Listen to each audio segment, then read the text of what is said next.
कोलकाता के garden reach इलाके में हादसा, भरभरा कर गिरी निर्माणाधीन इमारत।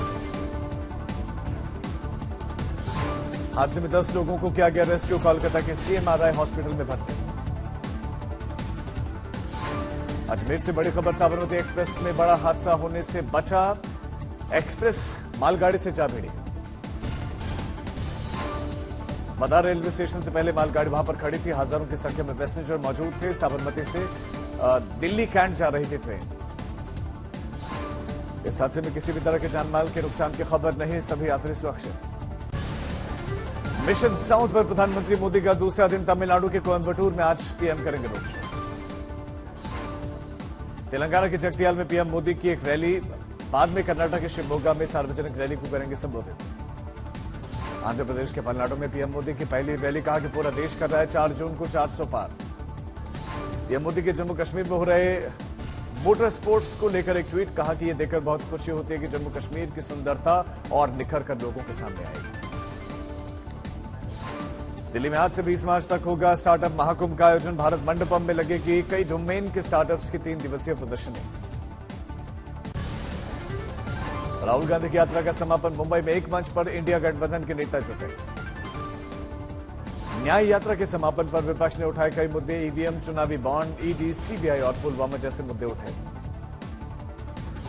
मुंबई में विपक्ष की रैली में राहुल गांधी बोले कि कहा कि राजा की आत्मा ईवीएम में है। कहा पूरे विपक्ष की आवाज पूरे देश में है। राजा की आत्मा ईवीएम में है। सही है, सही है। न्याय यात्रा के समापन के दौरान बोले फारूक अब्दुल्ला, कहा कि मशीन पर नजर रखना, वोट कहां पर जा रहा है। आप नेता सौरभ भारद्वाज ने भारत जोड़ो न्याय यात्रा के समापन पर कहा कि देखो आज हम सब एक साथ हैं। यहां मंच पर ये नेता जेल जाने से नहीं डरते। ईवीएम सेट हो गई है तो हमें 20% वोट लाना होगा। भारत जोड़ो न्याय यात्रा के समापन पर शरद पवार भी रहे मौजूद। कहा कि आज हमें परिवर्तन लाना है, मोदी की गारंटी भरोसे के लायक नहीं। खड़गे ने भी मंच पर बोला मोदी सरकार पर हमला। कहा कि देश में गरीबी बढ़ रही है, किसी का ध्यान उस पर नहीं है। भारत जोड़ो न्याय यात्रा के समापन के दिन में आरजेडी के नेता तेजस्वी यादव का पीएम पर हमला। कहा कि लालू जी मोदी जी का इलाज करेंगे। डॉक्टर की सलाह पे ज्यादा घूमने से मना किया गया है, लेकिन लालू जी अभी भी तैयार हैं मोदी जी का दवाई करने के लिए। चुनाव आयोग ने अरुणाचल प्रदेश और सिक्किम में बदली मतगणना की तारीख। अब 2 जून को होगी वोटों की गिनती। दोनों राज्यों की विधानसभा का कार्यकाल 2 जून को हो रहा है खत्म। पहले 4 जून को थी गिनती की तारीख। चुनाव आयोग ने इन 2 राज्यों में समेत कुल 4 राज्यों में एक साथ विधानसभा और लोकसभा चुनाव करवाने का ऐलान किया। अरुणाचल और सिक्किम में 19 अप्रैल को वोट डाले जाएंगे। अरुणाचल और सिक्किम को छोड़कर सभी राज्यों में काउंटिंग लोकसभा चुनाव की 4 जून को रिजल्ट आएगा। अरुणाचल प्रदेश में पेमा खांडू के नेतृत्व में बीजेपी की सरकार है। वहीं सिक्किम में प्रेम सिंह तमांग के नेतृत्व में सिक्किम क्रांतिकारी मोर्चा की सरकार है। दिल्ली शराब नीति केस में ईडी का केजरीवाल को 9वां समन पेशी के लिए बुलाया गया। 21 मार्च को शराब घोटाला मामले में बुलाया गया। आप नेता ने सीएम केजरीवाल पर जारी समन को बताया बैकअप प्लान। कहे कि कांग्रेस ने समन को विपक्ष की आवाज दबाने की कोशिश बताया। सीएम केजरीवाल पर जारी समन पर बीजेपी का बयान। अरविंद केजरीवाल ने खुद ही अपने खिलाफ इस मामले को आमंत्रित किया है। सीएम केजरीवाल पर जारी समन पर बोली आतिशी। कहा कि ये समन इसलिए भेजे जा रहे हैं क्योंकि प्रधानमंत्री मोदी को संदेह होने लगा है कि वो सीएम केजरीवाल को गिरफ्तार कर पाएंगे। सीएम केजरीवाल पर जारी समन पर बोले बीजेपी सांसद मनोज तिवारी। कहा कि अरविंद केजरीवाल के पास अब सम्मान नहीं सिर्फ समन है। केजरीवाल ने हर क्षेत्र में भ्रष्टाचार किया। छत्तीसगढ़ के पूर्व सीएम भूपेश बघेल की बड़ी मुश्किलें। महादेव बेटिंग ऐप केस में भूपेश बघेल समेत 16 लोगों के खिलाफ एफआईआर दर्ज की गई। छत्तीसगढ़ बीजेपी ने महादेव बुक ऐप को लेकर प्रधानमंत्री पर निशाना साधते हुए ट्वीट किया। कहा कि सत्ता में किए गए कुकर्मों का फल जनता ने दिया, अब सत्ता में किए गए कुकर्मों का फल कानून देगा।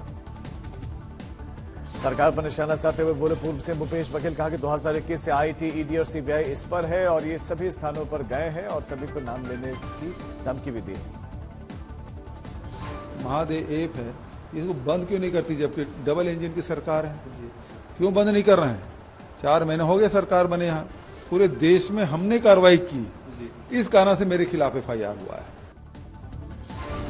कर्नाटक में जल संकट से मचा कोहराम। आज दोपहर सीएम आवास में मुख्यमंत्री और डिप्टी सीएम की बैठक। लातूर में मराठा आरक्षण की मांग को लेकर विधायक और सांसद के कार्यक्रम में आंदोलनकारियों ने नारेबाजी के 35 लोगों के खिलाफ एफआईआर। बेगूसराय में केंद्रीय मंत्री गिरिराज सिंह ने महाराष्ट्र में राहुल गांधी की रैली पर किया हमला। कहा कि वो सब कुछ नहीं बल्कि सिर्फ फोटो सेशन के लिए जाते हैं। मेरठ में बहुजन समाज पार्टी की लोकसभा सीट पर देवव्रत कुमार त्यागी को बनाया गया प्रत्याशी। मंच से हुआ ऐलान। मनी लॉन्ड्रिंग मामले में दिल्ली के पूर्व मंत्री सत्येंद्र जैन की जमानत को लेकर आएगा फैसला। का सुप्रीम कोर्ट में सुनवाई है। बंगाल के राज्यपाल ने लोकसभा चुनाव के दौरान लोगों से सीधे जुड़ने के लिए लोकसभा पोर्टल लॉन्च किया। उन्नाव में साक्षी महाराज ने की मोदी की जमकर तारीफ। कहा कि हिंदुस्तान में जनता के मन में दिलो दिमाग में मोदी जी समाहित हैं। एनटीए ने जारी किया नोटिस। लोकसभा चुनाव की वजह से सीयूईटी यूटी परीक्षा कार्यक्रम में नहीं होगा बदलाव। वाशिम में कई इलाकों में तेज हवाओं के साथ बारिश। कई पेड़ जमीन से उखड़े। किसानों के संतरा, गेहूं और कई और फसलें को हुआ नुकसान।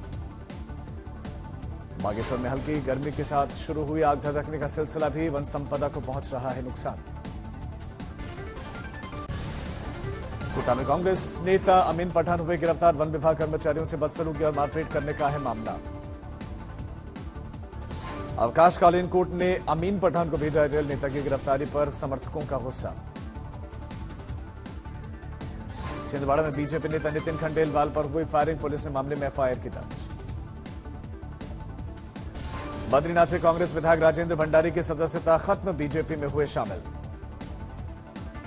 आप नेता संजय सिंह 19 मार्च को राज्यसभा सांसद पद के लेंगे शपथ। कोर्ट ने जेल अधीक्षक को दिए हैं खास निर्देश। दिल्ली के स्वामीनारायण मंदिर में भव्य होली मिलन समारोह का आयोजन। शानदार भजन संध्या का आयोजन हुआ। दिल्ली के होली उत्सव में रहेगा अनुकूल मौसम। साफ आसमान और हल्के तापमान का अनुमान भी है।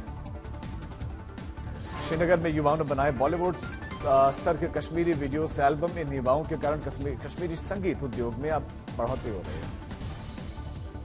करनाल में एक शख्स ने अपने शरीर पर 200 से ज्यादा शहीदों के नाम लिखे। हर जिले में जाकर प्रशासनिक अधिकारी से मिलकर भगत सिंह को शहीद का दर्जा देने की मांग।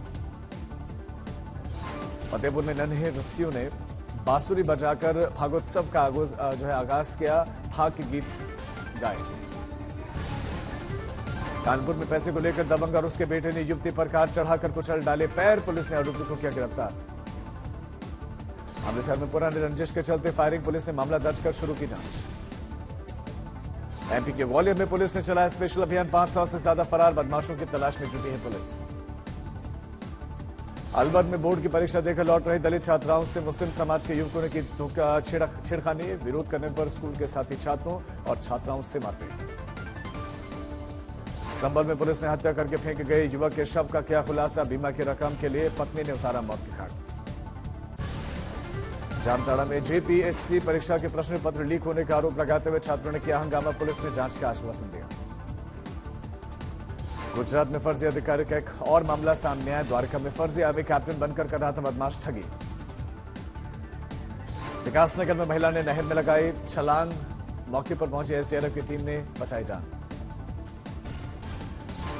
सीहोर में देवर ने भाभी की हत्या कर दी। पड़ोसी दोस्त को 1.5 लाख रुपए की सुपारी देकर करवाई गई थी हत्या। 3 आरोपी गिरफ्तार। रायबरेली में 2 कार के जोरदार टक्कर। हादसे में 3 लोग घायल। बिजनौर में 3 दिन से लापता युवक की तालाब में घर से कुछ दूर पर मिली लाश। परिवार वालों ने युवक की हत्या करके शव को तालाब में फेंके जाने की आशंका व्यक्त की। मुजफ्फरपुर में पुलिस ने साइबर फ्रॉड गैंग के 6 शातिर अपराधियों को गिरफ्तार किया।